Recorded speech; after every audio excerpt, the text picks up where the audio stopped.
புளிச்சக்காய் எனப்படும் தமர்த்தக்காய் உபயோகப்படுத்திட்டு ஒரு தால் இது எப்படி பண்ண சொல்லிட்டு பார்க்கலாங்க. இது வந்து நெல்லிக்காய் மாதிரி புளிப்பாக இருக்கும், ரொம்ப டேஸ்டியாக இருக்கும்.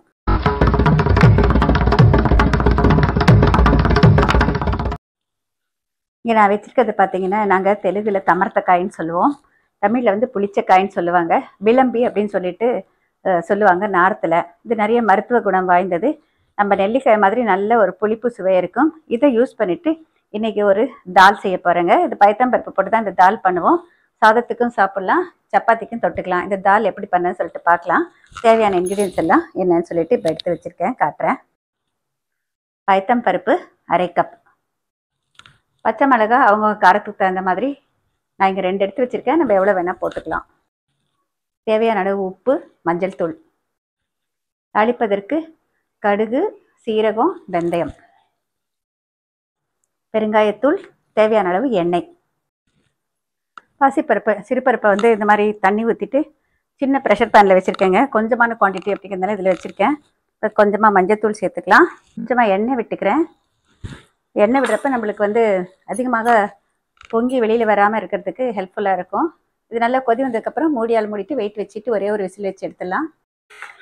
கொதி வர்ற வரைக்கும் கொஞ்சம் கலந்து விடலாம், ஒரு தடவை 2 தடவை. அது நல்லா கொதி வந்துடுச்சு. மூடியால் மூடிட்டு வெயிட் வச்சிடலாம். வெயிட் வச்சுட்டேன். முதல்லலாம் தனியாகவே சீக்கிரம் வந்துடும். ஜஸ்ட் ஒரே ஒரு விசில் வச்சு எடுக்கிறேன். சீக்கிரமாக வேலை முடியணுங்கிறதுக்காக ஒரு விசில் வைக்கிறேன். ஒரு பேனில் கொஞ்சம் எண்ணெய் விட்டு வச்சுருக்கேங்க. கடுகு சேர்த்துக்கலாம். கடுகு வெடிக்க ஆரம்பிச்சிடுச்சு. கொஞ்சம் சீரகம் சேர்த்துக்கலாம். அதில் 4 வெந்தயம் போட்டுக்கலாம். அதோட கொஞ்சம் பெருங்காயத்தூள், மிளகா, அதோட கட் பண்ணி வச்சுருக்கிற தமர்த்தக்காய் இதையும் சேர்த்து வதக்கிடலாம். 3 நிமிஷத்தில் நல்லா வதங்கிடும். இந்த வதக்க பாருங்கள், நல்லா ரொம்ப சீக்கிரம் ஃப்ரை ஆயிடுச்சு. இது நம்ம பண்ணாலே லேசாக ப்ரெஸ் பண்ணாலே மசியுது. அளவுக்கு வதங்கினா போதும், ஓவர் ஃப்ரை பண்ண வேண்டாம்.